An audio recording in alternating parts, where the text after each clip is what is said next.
बिस्मिल्लाहिर्रहमानिर्रहीम। अस्सलामु अलैकुम नाज़रीन ग्रामी कदर। ये उस वक्त का वाक़या है जब रोए ज़मीन पर पहला कत्ल किया गया। एक सगे भाई ने दूसरे सगे भाई का नाहक कत्ल कर दिया। नाज़रीन ग्रामी कदर, हाबील और काबील दोनों ही हज़रत आदम अलैहिस्सलाम के फ़र्ज़ंद थे। हज़रत हवा अलैहिस्सलाम के बदन से जितनी भी औलाद पैदा हुई, उस वक्त का दस्तूर था कि पहले हमल के लड़के का निकाह दूसरे हमल की लड़की से किया जाता था। दस्तूर के मुताबिक हज़रत आदम अलैहिस्सलाम ने काबील का निकाह आज़ा से, जो कि हाबील के साथ पैदा हुई थी, करना था, मगर काबील इस बात पर राज़ी ना हुआ क्योंकि वो अकलीमा को बहुत पसंद करता था। हज़रत आदम अलैहिस्सलाम ने उसे समझाया कि अकलीमा उसके साथ पैदा हुई है, इसलिए वो उसकी बहन है, मगर काबील ना माना और अपनी ज़िद पर अड़ा रहा। आखिरकार हज़रत आदम अलैहिस्सलाम ने ये हुक्म दिया, तुम दोनों अपनी अपनी कुर्बानियाँ अल्लाह की बारगाह में पेश करो, जिसकी कुर्बानी कबूल होगी वही अकलीमा का हकदार होगा। उस ज़माने में कुर्बानी की मकबूलियत की निशानी ये थी कि आसमान से एक आग उतर कर कुर्बानी को खा लिया करती थी और मालूम हो जाता था कि कुर्बानी कबूल हो गई है। चुनाचे हाबील ने एक बकरी, जबकि काबील ने कुछ गेहूं के कुछ बाल कुर्बानी के लिए पेश कर दिए। आसमानी आग ने हाबील की कुर्बानी को खा लिया और काबील के गेहूं के जो बाल रखे गए थे उसको छोड़ दिया। इस बात पर काबील के दिल में बुग़्ज़ व हसद पैदा हो गया और उसने हाबील को कत्ल करने की ठान ली। उसने हाबील को ये भी कह दिया कि वो हाबील को कत्ल कर देगा। हाबील ने कहा कि कुर्बानी कबूल करना अल्लाह का काम है और बेशक वो मुत्तकी लोगों की कुर्बानी कबूल करता है। अगर तू मुत्तकी होता तो तेरी भी कुर्बानी ज़रूर कबूल होती।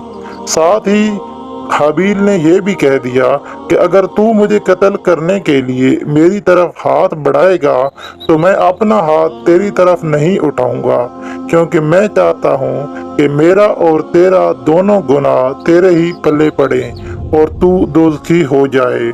उसके बाद काबील अपने भाई हाबील को कत्ल करने की तरकीबें सोचने लगा, लेकिन उसे समझ नहीं आ रही थी कि वो कत्ल कैसे करे। हज़रत आदम अलैहिस्सलाम जब मक्का मुकरमा में जाते हैं तो शैतान मरदूद एक मेंढा लेकर नमूदार होता है। वो एक पत्थर पर मेंढे का सर रख के ऊपर से पत्थर मारता है तो काबील को पता चल जाता है कि उसने कत्ल कैसे करना है। आखिरकार काबील ने अपने भाई हाबील को कत्ल कर दिया और ये रोए ज़मीन का सबसे पहला कत्ल था और काबील दुनिया का सबसे पहला कातिल था। बावक्ते कत्ल हाबील की उम्र 20 बरस थी और कत्ल का ये हादसा मक्का मुकरमा में जबल सूर के पास पेश आया। जब हाबील कत्ल हो गए तो 7 दिन तक ज़मीन में ज़लज़ला रहा, हर तरफ बेचैनी फैल गई और काबील, जो कि बहुत ही खूबसूरत था, उसका चेहरा काला और बदसूरत हो गया। जब हाबील ने कत्ल कर दिया तो उसे समझ नहीं आ रही थी कि वो लाश को ठिकाने कहाँ लगाए। चुनाचे कई दिन तक वो लाश को अपने कंधे पे उठाए फिरता रहा। आखिरकार अल्लाह पाक को अपने बंदे की लाश की बेहुरमती पसंद नहीं आई।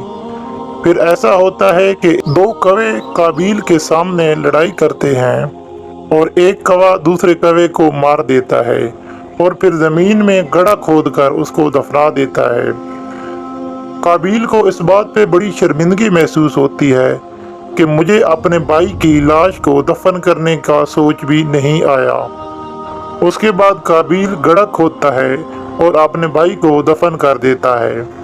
हज़रत आदम अलैहिस्सलाम जब मक्का से वापस आते हैं तो अपने बेटे हाबील को गायब पाते हैं। ढूंढ ढूंढ के जब थक जाते हैं तो लोगों से दरियाफ्त करते हैं। लोग बोलते हैं, हमने कई दिनों से हाबील को नहीं देखा। रिवायत में आता है कि हज़रत आदम अलैहिस्सलाम की ख्वाब में आता है और फिर हज़रत आदम और हज़रत हवा उस जगह पे पहुंचते हैं, देखते हैं कि हाबील वहाँ दफन हुआ है। वहाँ से उसकी लाश को निकाल कर अपने घर ले आते हैं और उसे अपने सेहन में एक जगह पे दफन कर देते हैं। حضرت آدم علیہ السلام کو اپنے بیٹے حابیل کے قتل کا بہت دکھ ہوا، یہاں تک کہ حابیل کے غم میں 100 سال تک آپ کو ہنسی نہ آئی، اور انہوں نے قابیل کو گھر سے نکال دیا اور وہ عدن چلا گیا۔ وہاں پر شیطان مردود قابیل کے پاس آیا اور کہنے لگا کہ حابیل کی قربانی کو آگ نے اس لیے کھا لیا تھا کیونکہ وہ آگ کی پوجا کرتا تھا، اس لیے تو بھی ایک آگ کا مندر بنا اور آگ کی عبادت شروع کر۔ چنانچہ قابیل ہی پہلا شخص تھا جس نے آگ کی عبادت کی۔ یہی وہ بدبخت شخص ہے جس نے دنیا میں سب سے پہلا قتل کیا، اور یہی وہ شخص ہے جو کہ سب سے پہلے جہنم میں ڈالا جائے گا۔ حدیث شریف میں ہے کہ روئے زمین پر قیامت تک جو بھی ناحق قتل ہوگا، قابیل اس کا حصے دار ہوگا، کیونکہ اس نے سب سے پہلے قتل کا دستور نکالا۔ قابیل کا انجام کیا ہوتا ہے؟ قابیل کا انجام یہ ہوتا ہے کہ اس کا ایک لڑکا جو کہ اندھا تھا، اس کو ایک پتھر مار کر قتل کر دیتا ہے۔ یہ بدبخت قابیل نبی زادہ ہونے کے باوجود آگ کی عبادت کرتے ہوئے کفر و شرک کی حالت میں اپنے لڑکے کے ہاتھ سے مارا گیا۔ ناظرین گرامی، اس واقعہ کا ذکر قرآن مجید کی 5ویں سورت سورۃ المائدہ کی آیت نمبر 27 سے لے کے 31 تک کیا گیا ہے۔